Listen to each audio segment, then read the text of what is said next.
fried meatball sandwich. I'm gonna do a version more like my mother's meatball style recipe, using some tactics Paula taught me over at Danny's. Crack 5 eggs.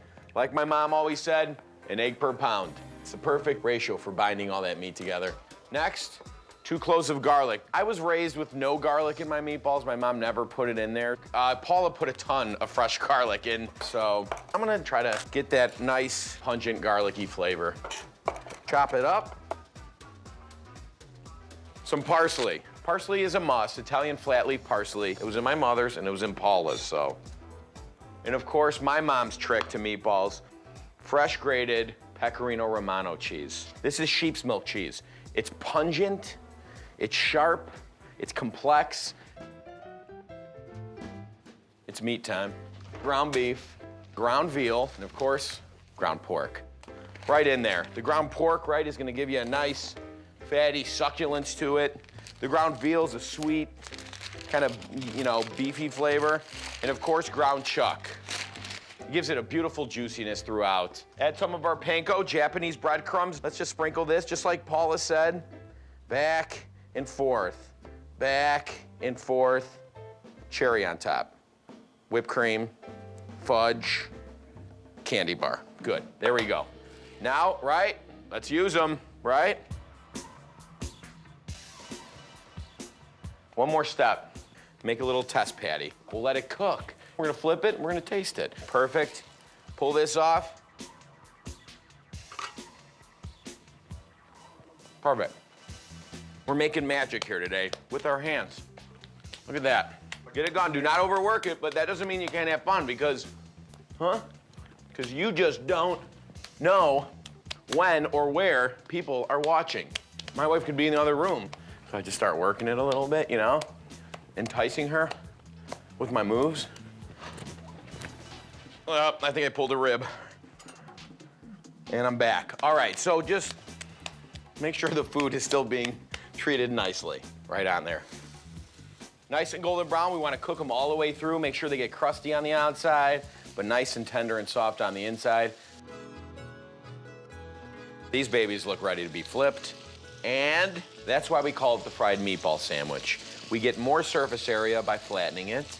Then we get that golden brown exterior, which was my favorite part of the meatball growing up. You are gonna get eaten very, very soon.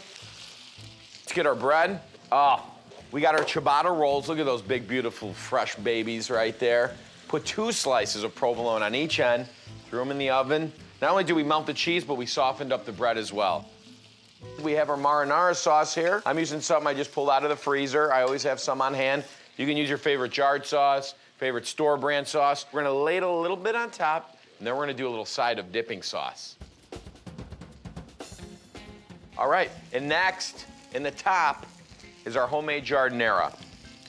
It's a Chicago favorite. We put it on everything. We call it Chicago ketchup. Pizza, pasta, salad, sandwiches, toast, eggs, name it, it goes on it. It's spicy, it's kind of briny, it's oily, and it's really fresh and gardeny fresh. The name in Italian means from the garden. This recipe is available on foodnetwork.com/sandwichking.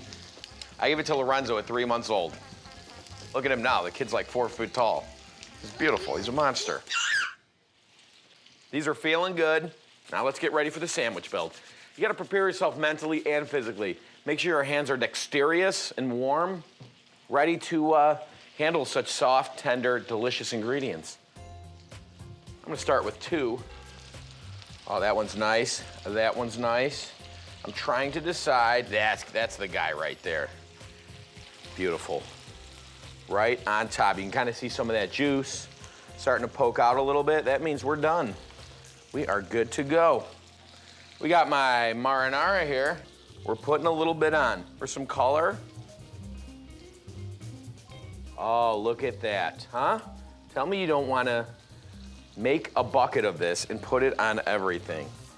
A jar a week. That's my regimen, a jar a week.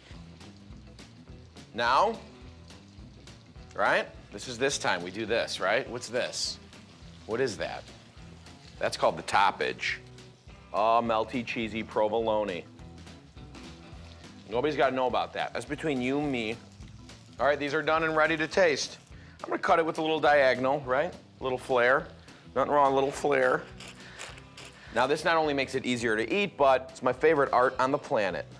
I mean, that is huge. I went big on these. I did. I'm not afraid to admit it, but I want to impress Paula. I want her to see this and be ultimately wooed.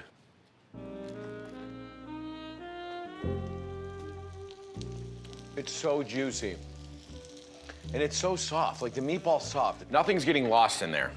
I can taste every element of this sandwich perfectly on its own, but when it swirls around in my mouth, it's a dance for the ages.